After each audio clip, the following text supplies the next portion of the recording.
हाथी करके होता बिकाई के है जान तो हाथी करके होता बिकाई के है जान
पूजता था।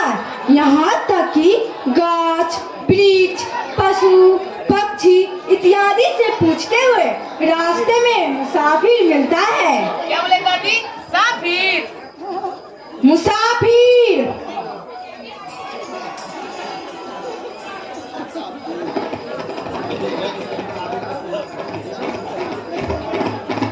सुन मोरा जोगिया सुन मोरा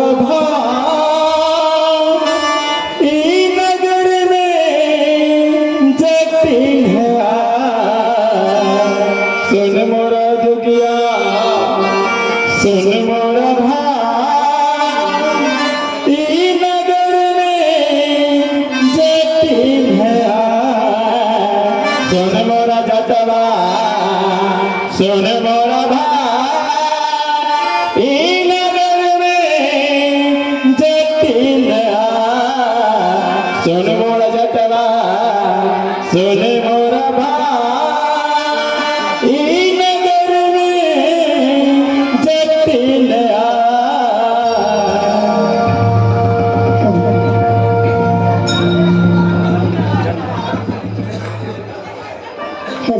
थककर लौट आया अपने घर। हालांकि वह चाहता तो ससुराल भी जा सकता था, लेकिन मर्दों का एक अहम उसे ससुराल नहीं जाने देता था। जबकि वह अपने घर में बैठकर विभिन्न विचारों में खोया रहता। कभी सोचता कि जटिन भले ही चली गई, वह उसे खाना खिलाती थी, लड़ती झगड़ती थी। कभी सोचता कि काश जटिन अभी चली आती। यही स्थिति जटिन की भी थी।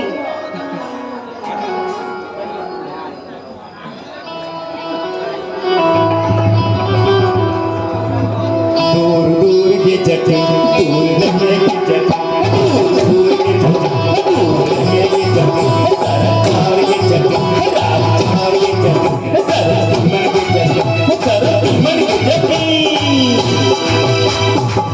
आगे जाकर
आगे चटनी चटिया गुहब पे चलिया चटिया गुहब पे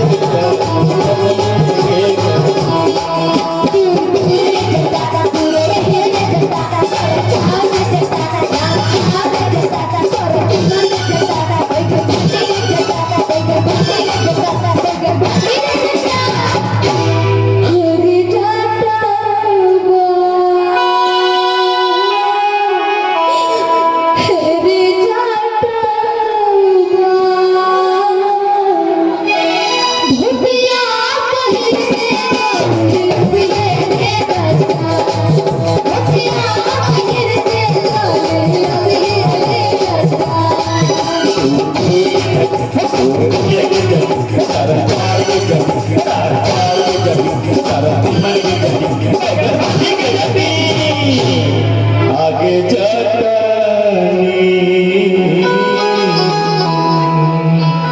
टिकवा पहिरते चलिया टिकवा पहिरते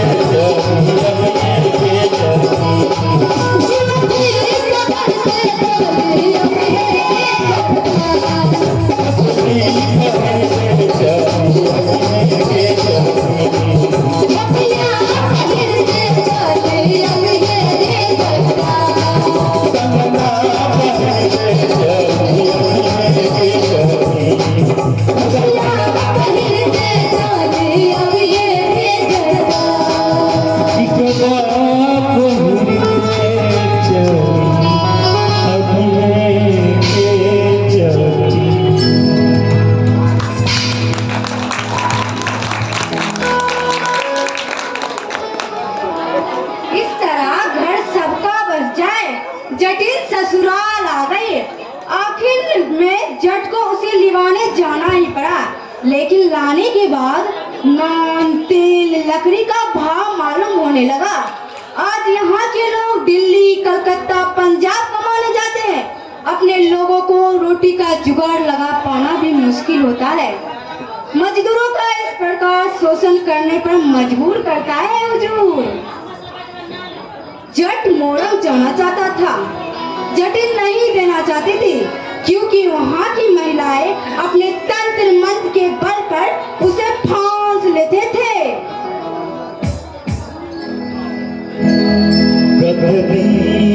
से सुने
चला गया सरकार, बच गई घर में अकेली जटिन और उनका एकमात्र पुत्र रघुदास।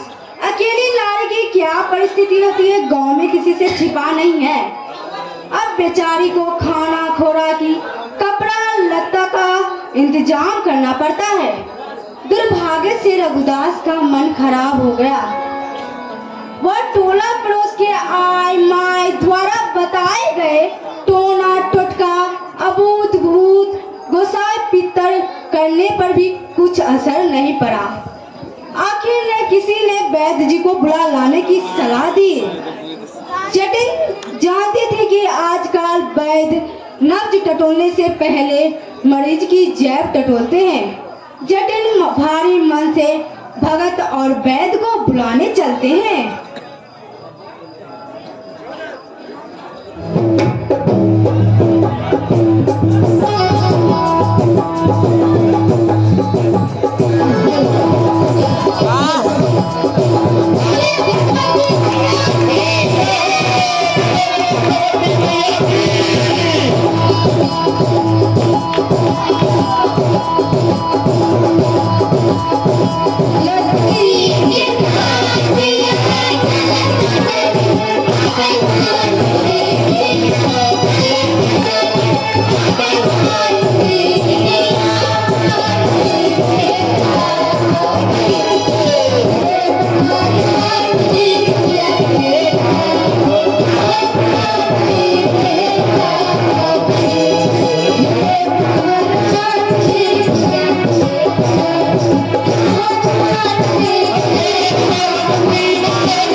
देखो भाई एकरा शारीरिक रोग हो गेला, एकरा डॉक्टर पेश कर देखायो, हमरा कहना छै।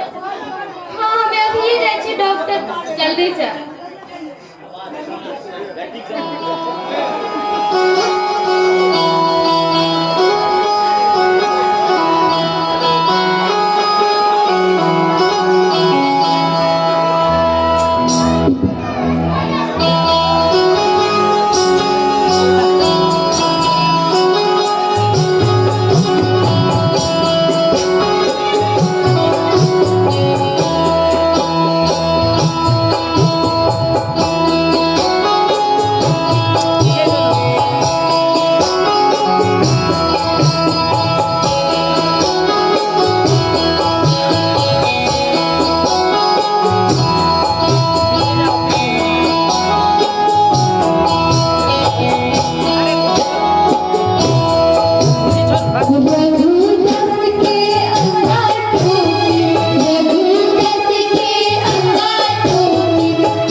को इस बैग को रुपया देने के लिए पैसे नहीं होते थे।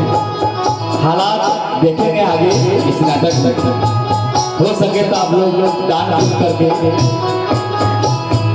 इस पुण्य का भागीदार बन सकते हैं, ताकि ये जटी अपने बेटे का सही से इलाज करवा सके।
जटिन उदास मन विरह वेदना से ग्रस्त थी।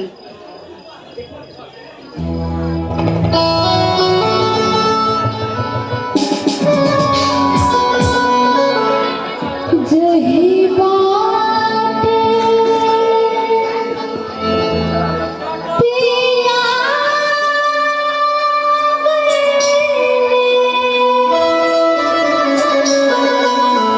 दुधिया जुनून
वही रे झमकाई तोरा